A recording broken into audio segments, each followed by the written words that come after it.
ষষ্ঠ শ্রেণীর জন্য আমরা ইংরেজির 8th লেসন পড়ছিলাম। 8th লেসনের উপরে ইতিপূর্বেই দু একটি ভিডিও ক্লাস সম্পন্ন করেছি। গল্পটা হচ্ছে goodbye to the moon. Monica Hughes হচ্ছেন লেখিকা। আমরা ইতিমধ্যে অথর সম্পর্কে কিছু ইনফরমেশন এবং টেক্সটের প্রথম অংশ সহ টেক্সটের প্রথম অংশ এবং তার ওয়ার্ড নোটস ও বাংলা মানে এগুলো শেষ করেছি। আজকে আমাদের প্রথম কাজ হচ্ছে টেক্সটের প্রথম অংশের পরে যে ইউনিট 1, 2, 3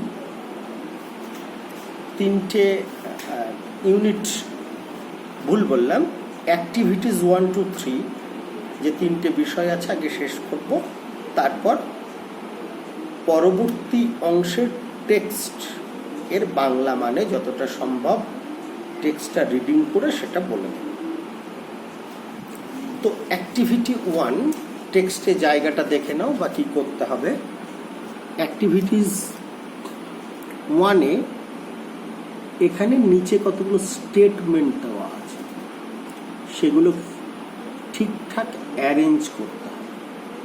আমি ইনস্ট্রাকশনটা পড়ে তোমাদের বলছি জায়গাটা কোথায় সেটা দেখাবো। হচ্ছে rearrange the following sentence in the correct order. সঠিক অর্ডার অনুযায়ী সাজাতে হবে। And put the numbers in the given boxes. আর ডান দিকে স্টেটমেন্টগুলোর ডান দিকে যে বক্স আছে সেগুলোতে সঠিক নম্বর বসাতে হবে। তো আমি এখানে যে 6টা সেন্টেন্স বা স্টেটমেন্ট আছে সেটা পড়ে তার মানে বলে দিচ্ছি। তোমরা টেক্সট যতটুকু পড়েছো সেই টেক্সট অনুযায়ী এই 6টা সেন্টেন্সকে ঠিকঠাকভাবে সাজাবে যে কোন ঘটনা আগে বা পরে হয়েছিল। 1 নম্বর, Kepler's home the moon appeared very small from the view room. কেপলারের ঘর থেকে চাঁদকে খুব ছোট্ট দেখায়। ফ্রম দ্য ভিউ রুম বলতে এক্ষেত্রে ওই যে স্পেস স্টেশনের যে ঘর সেটা। 2 নম্বরে বলেছে Kepler Masterman was born on the moon. Kepler Masterman was born on the moon মানে তিনি চাঁদে জন্মেছিলেন। 3 নম্বরে বলেছে he was making his first ever journey to the earth with his father. সে তার বাবার সঙ্গে প্রথম পৃথিবীতে যাত্রা করেছিল। 4 নম্বরে বলেছে he had heard about planet. সে পৃথিবী প্ল্যানেট আর্থ সে পৃথিবী এই গ্রহটি সম্পর্কে শুনেছিল ফ্রম হিজ মাদার তার মায়ের কাছ থেকে। 5th sentence, the governor was surrounded by reporters at the center of the space station. Space স্টেশনে ওই শাসক সাংবাদিকদের দ্বারা পরিবৃত্ত ছিলেন, মানে ঘেরা ছিলেন। 6 নম্বর সেন্টেন্স বলছে Kepler's father was the governor of the moon. কেপলারের পিতা ছিলেন চাঁদের শাসক। এবার হচ্ছে অ্যাক্টিভিটি 2। অ্যাক্টিভিটি 2-তে এই গ্যাপগুলো পূরণ করতে হবে। আমি ইনস্ট্রাকশনটা আবার বলছি, বলে হেল্প বক্স যেটা রয়েছে তার শব্দগুলোর মানেও বলে দিচ্ছি, বাকি কাজ তোমার করতে হবে। হচ্ছে ফিল ইন দ্য ব্ল্যাঙ্কস, শূন্যস্থান পূরণ করো with words from the help box. এই শূন্যস্থানগুলো পূরণ করতে হবে হেল্প বক্সের মধ্য থেকে ওয়ার্ড নিয়ে। There is one extra word, একটা অতিরিক্ত শব্দ আছে। হেল্প বক্সের শব্দগুলোর আগে মানে বলে দিই। এক্সপিডিশন মিনস হচ্ছে অভিযাত্রা, মানে কোথাও বিশেষ উদ্দেশ্যে যাত্রা করা। অ্যাপিয়ার্ড মানে দৃশ্যমান, মানে দেখাচ্ছে এরকম। রেস্টলেস মানে একটু অধৈর্যশীল। ফটোগ্রাফস ছবি, আর ক্রিপ্ট মানে প্রবেশ করা বা নির্গত এরকম। তো শূন্যস্থানটা পড়ে তার মধ্যে এই ওয়ার্ডগুলোর মধ্যে কোনটা কোথায় বসবে। আর অ্যাক্টিভিটিস 3-তে জাস্ট একটাই কোশ্চেন আছে, আনসার দ্য ফলোয়িং কোশ্চেন হচ্ছে why did the moon appear small to Kepler from the space station. Space station অর্থাৎ ওই মহাকাশ গবেষণা কেন্দ্র থেকে বা কেপলারদের কাছ থেকে চাঁদকে কেন এত ছোট দেখায়? Why did the moon appear small, চাঁদকে কেন ছোট দেখায় to Kepler from the space station. অবশ্যই প্রিভিয়াস অংশে যে টেক্সটটুকু পড়েছো তার মধ্যে চাঁদ ছোট দেখানোর কারণটা আছে। বারবার বলছি, তোমাদের টেক্সট যেটা পড়ানো হচ্ছে সেটা আগে ভালো করে পড়লে দেখবে অ্যাক্টিভিটিসগুলো ঠিক ইনস্ট্রাকশন বুঝতে পারলে বাকিটুকু সহজেই করা যায়। এখন তোমরা ক্লাসগুলো কতটা মন দিয়ে দেখছো সেটাই হলো আসল বিষয়। এবার আমরা টেক্সটের পরবর্তী অংশ রিডিং এবং মানে পড়ব। আমি দেখিয়ে দিই কোন জায়গা থেকে। টেক্সটের পরবর্তী অংশ এই যে এখান থেকে আমরা এবার যতদূর পারি, যদি সম্ভব হয় তাহলে পরবর্তী অংশ পুরোটাই শেষ করব।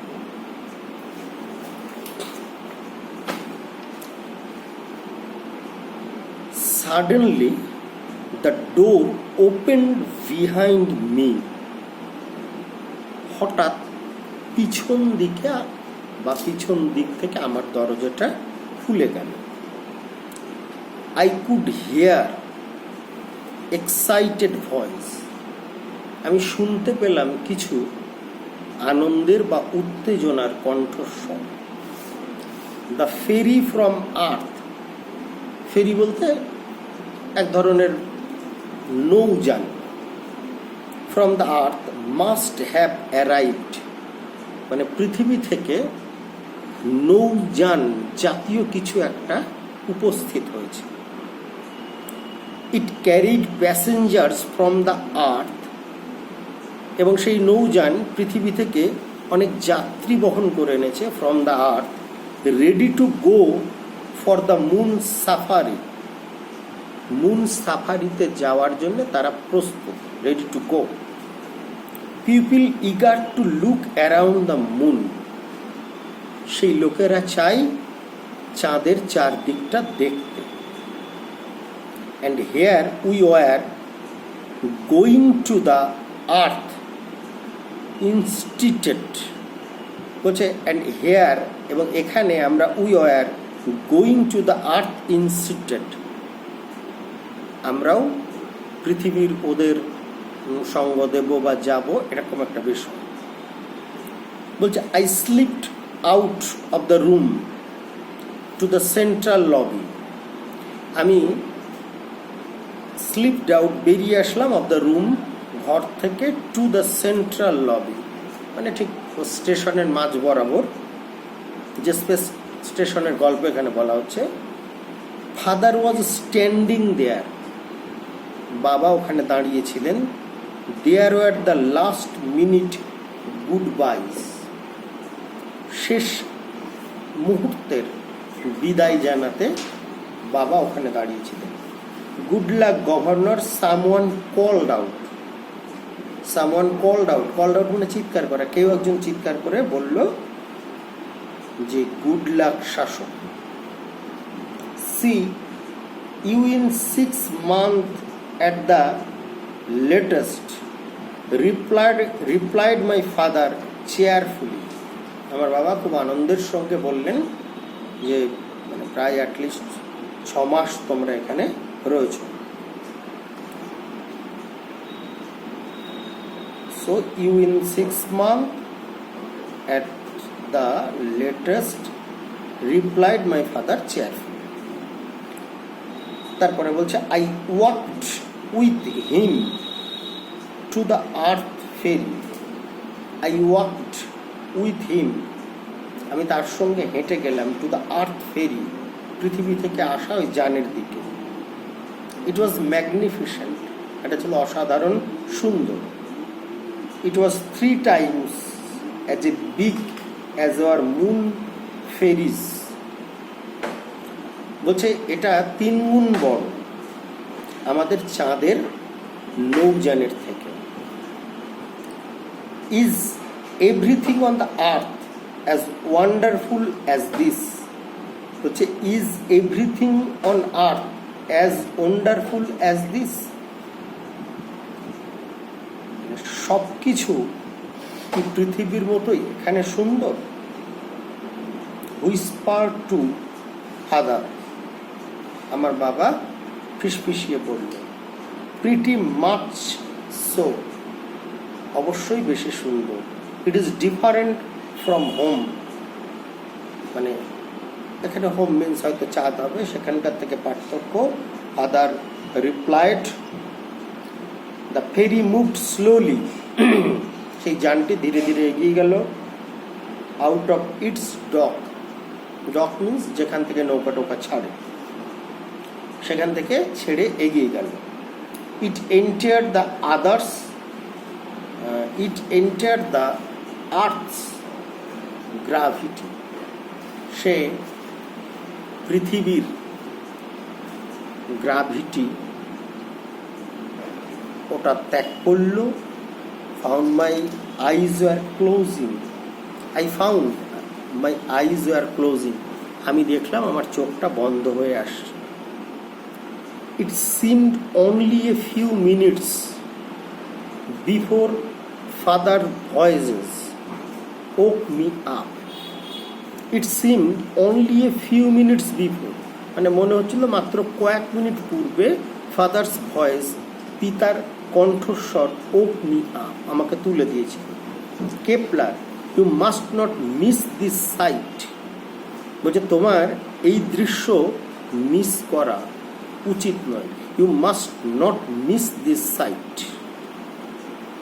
We have just entered into the earth orbit, বলছে আমরা জাস্ট পৃথিবীর প্রবেশ পথে রয়েছি। অরবিট মিন্স প্রবেশ পথ।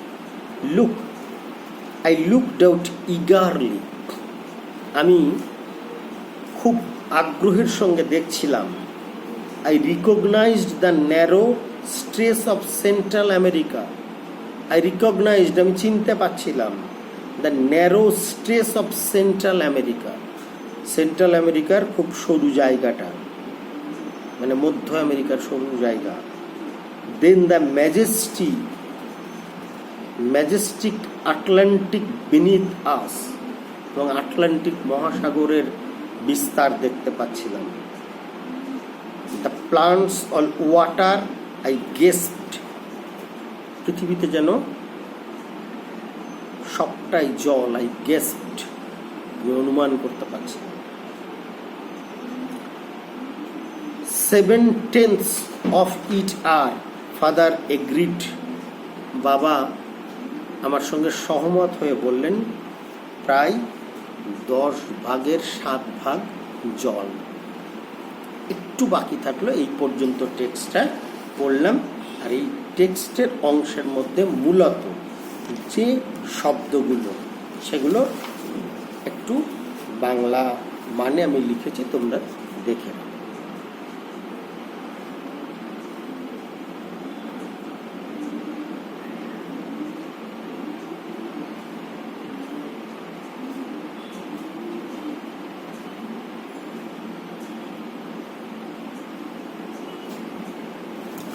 তাহলে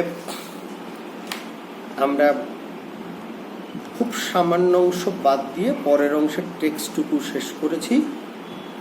কতগুলো শব্দ এখানে আমি বানে আর একবার তোমাদের দেখিয়েছি বা পড়ার সময় বলেছি, তবু আলাদা করে বলে দিই। সাডেনলি মিন্স হঠাৎ, ওপেন্ড খুলে যাওয়া, বিহাইন্ড মানে পিছন দিক, কুড হেয়ার মানে শুনতে পাওয়া, এক্সাইটেড মানে উত্তেজনাকর, ফেরি মানে এক ধরনের নৌযানের মতো, আর্থ মিন্স পৃথিবী, অ্যারাইভড মানে পৌঁছানো, ক্যারিড মানে বহন করা, প্যাসেঞ্জার্স মিন যাত্রী, ইগার মানে আগ্রহী, স্লিপড আউট মানে বেরিয়ে আসা, সেন্ট্রাল মানে মাঝখানে, কলড আউট মানে চিৎকার করা, চেয়ারফুলি মানে আনন্দের সঙ্গে। পরের দিন বাকিগুলো দেখব।